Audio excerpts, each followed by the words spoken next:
There have been no shortage of train derailments in the news. The latest, an Amtrak passenger train accident that killed 8 people in Philadelphia. Now imagine if that train was hauling hazardous chemicals through your neighborhood. It's a danger on the rails that could put you in harm's way. Lots of products shipped by rail are extremely hazardous, highly flammable, and deadly. 47 people were killed in a village in Quebec in July 2013.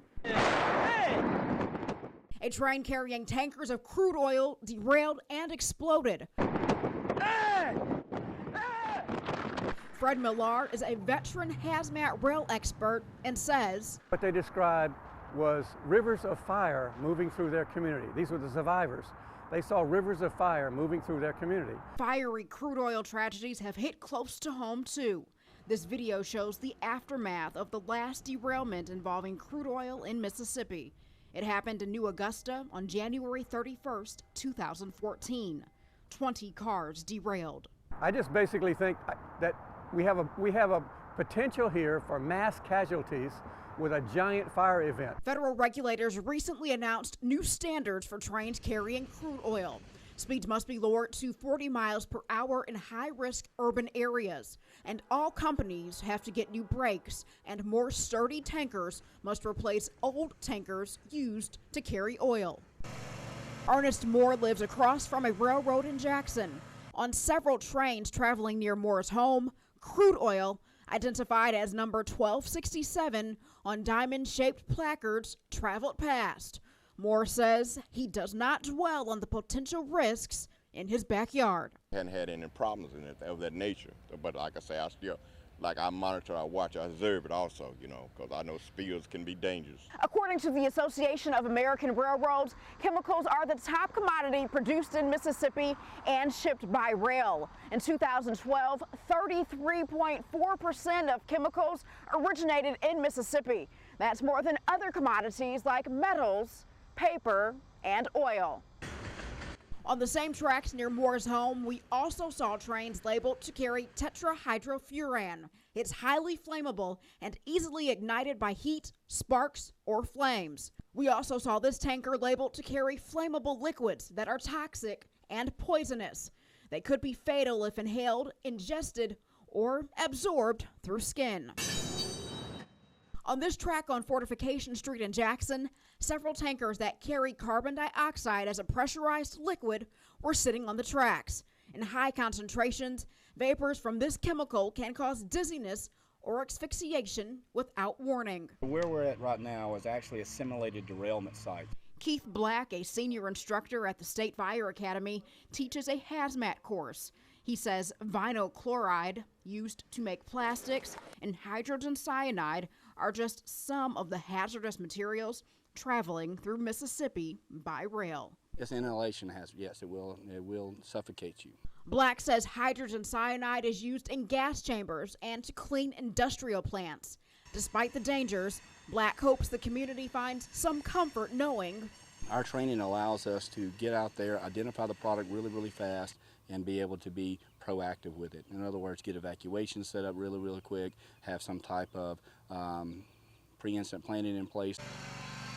Regardless of what happens, Moore is optimistic he'll remain safe living across from these tracks. Canadian National Railway and Kansas City Southern Railway Company are the only 2 railway companies that own main track lines in central Mississippi. Post a certain thing. Brenda Green and her 16-year-old daughter, Kaylin, have a pretty typical relationship. But there is one part that makes Kaylin a bit uncomfortable. I'm kind of alone in my own world.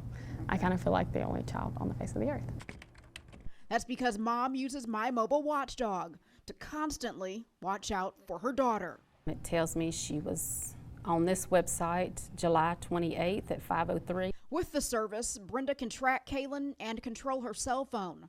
Her goal, to protect Kaylin and make sure she comes home safely every night. It worried me because of all the things that you see on the news with all the sexting and things that you see. One of the most concerning, abductions, like the one that played out on video of a 22-year-old woman being kidnapped by Delvin Barnes in Philadelphia. Barnes, now behind bars, is also accused in the October abduction of a teen girl from Virginia. To help protect children from predators like Barnes, I looked up several other apps and monitoring services used to help shield children. A lot of them will allow parents to turn cell phone cameras off, control when the cell phone can be used, monitor text messages, approve new contacts, and block apps and websites. It was inappropriate texting. Angie Carter uses TeenSafe to keep an eye on her children's cell phone habits and can even look at deleted text messages. It's so easy for a child to have all the access that a cell phone allows and to easily slip into trouble that they don't even have intentions of getting into. That's one reason Robin Spoto created an app called Mama Bear to allow more than one adult to keep tabs on tech-savvy kids. When the parent installs Mama Bear, they register their family. It could be any number of children and guardians that want to stay connected. Mom Kim Price doesn't monitor her teen with technology, but she is curious. I'm interested in doing that, not so much to watch what she's doing, but watch what goes on, you know, what other people are putting out there for her to see. I can reset it like you haven't ever started on it. All Clinton Public School students have individual laptops or iPads, which makes safety online even more important. One feature you won't see, Facebook during school hours. I noticed last year that we did have a few people who tried to see, you know, can I still access this? And immediately the tech department would respond and either come pull them out of class or take their computer away. Moms Brenda and Angie check up on their children regularly through phones and PCs. But Dad, Jay Houston, who investigates cyber crimes daily for the Attorney General's Cybercrime Unit, uses an old-fashioned technique. I would much rather sit down with my child and talk to them about it and say, you know, what are you doing online? Let's sit down, let's play this game. Let's go over your Instagram. Green says she pays the bills, so she'll use the tools at her fingertips to keep Kaylin safe, despite whether Kaylin likes it. It's just something we're going to disagree on. Reporting for WLBT News, I'm Jewell Hillery.